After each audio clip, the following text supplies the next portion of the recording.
ઠાકોર સમાજ દ્વારા જે બંધારણનું ઘડતર કરવામાં આવ્યું તેને લઈને પણ અત્યારે ગુજરાતભરની અંદર વિવિધ ચર્ચાઓ થઈ રહી છે અને સુરેન્દ્રનગરના પાટડી દસાડા પાસે વાલેવડા ગામમાં જે ઘટના બની હતી એને લઈને પણ જે સમાચારો છે એ વાયુ વેગે પ્રસરી રહ્યા છે।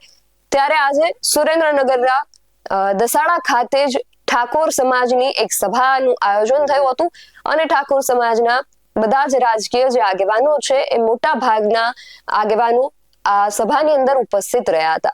શું છે સમગ્ર વિગત જાણીએ આ અહેવાલમાં। જય હિન્દ BSI ટીવી ન્યૂઝ પર આપની સાથે હું છું નિધિ ગઢવી। ઠાકોર સમાજ દ્વારા જે કુરિવાજો છે એને દૂર કરવા માટે બંધારણનું ઘડતર તો કરવામાં આવ્યું, પરંતુ આ બંધારણ જ હાલ ગુજરાત ભરની અંદર ચર્ચાનો વિષય બન્યો છે। ત્યારે ફરી એકવાર ઠાકોર સમાજમાંથી આવતા જે રાજકીય આગેવાનો છે એ લોકો સુરેન્દ્રનગરના પાટડી દસાડા ખાતે એકત્રિત થયા હતા અને અહીંયા એક સભાનું આયોજન કરવામાં આવ્યું હતું। સમાજના લોકો અહીંયા એકત્રિત થયા હતા અને અહીંયા કુરિવાજોને લઈને ફરી એકવાર વાત કરવામાં આવી હતી, ચર્ચા વિચારણાઓ કરવામાં આવી હતી। સાથે જ વાલેવાડા ગામની અંદર જે ઘટના બની હતી તેને લઈને પણ જ્ઞાનીબેન ઠાકોર અને અલ્પેશ ઠાકોર દ્વારા પ્રતિક્રિયાઓ આપવામાં આવી છે। સૌથી પહેલા તો આ બંને રાજકીય આગેવાનોને સાંભળીએ કે તેઓ આ વિષયને લઈને શું કહી રહ્યા છે। આજે દસાડા અને પાટડી ઠાકોર સમાજ એ સમાજના રીત રિવાજોમાં કઈ રીતે સુધારો આવે, સામાજિક ખર્ચામાં કાપ મૂકીને શિક્ષણ તરફ સમાજ કઈ રીતે આગળ વધે એની એક સૂત્રતા માટે કરીને આજે બધા ભેગા થયા છે। સર્વપક્ષીય ઠાકોર સમાજના આગેવાનો, ધારાસભ્યો, સંસદ સભ્યો એક સ્ટેજ ઉપર છે। હું એમને અભિનંદન આપું છું કે સમાજના કામ માટે બધા એક સ્ટેજ ઉપર આવ્યા છે। 16 જેટલા મુદ્દાઓનો જે એમને કાર્યક્રમ જે નક્કી કર્યો છે એનું સારી રીતે સમાજ બંધારણ અમલમાં મૂકી અને એનું પાલન કરે એ આ વર્તમાન સમયની માંગ છે। આવનાર સમયમાં સમાજ સામાજિક રીતે, શૈક્ષણિક રીતે અને આર્થિક રીતે કઈ રીતે આગળ વધે એ સહિયારા પ્રયત્નો છે। સરકારનું કામ કરે પણ વ્યક્તિગત રીતે પોતે કઈ રીતે પોતાનો પરિવારથી કરીને સમાજને ઉપયોગી થઈ શકે એ આવનાર સમયની અંદર અમારા બધાના પ્રયત્નો છે। સાથે દસાડા અને ખાસ કરીને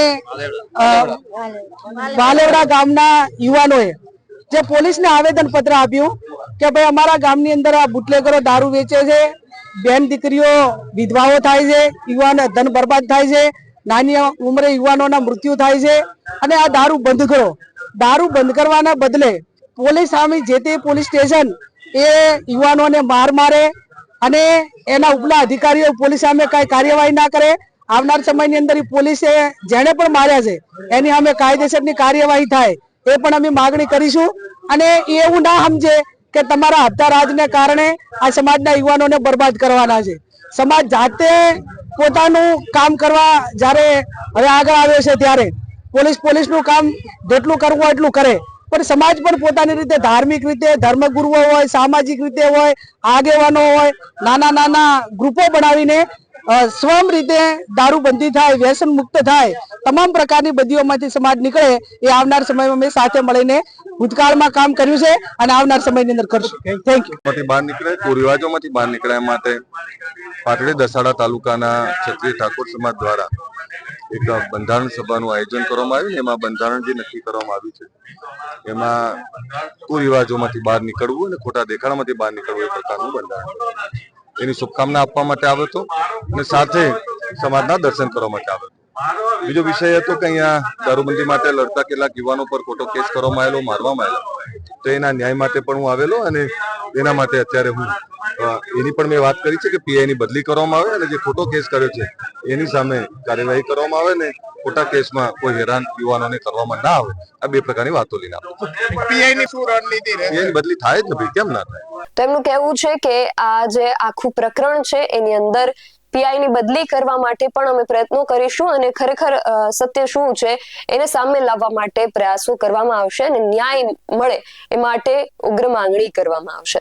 તમારું આ સમગ્ર વિષયને લઈને શું માનવું છે અમને કમેન્ટ કરીને ચોક્કસથી જણાવજો।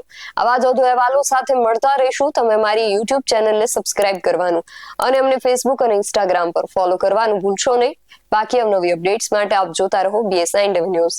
નમસ્કાર।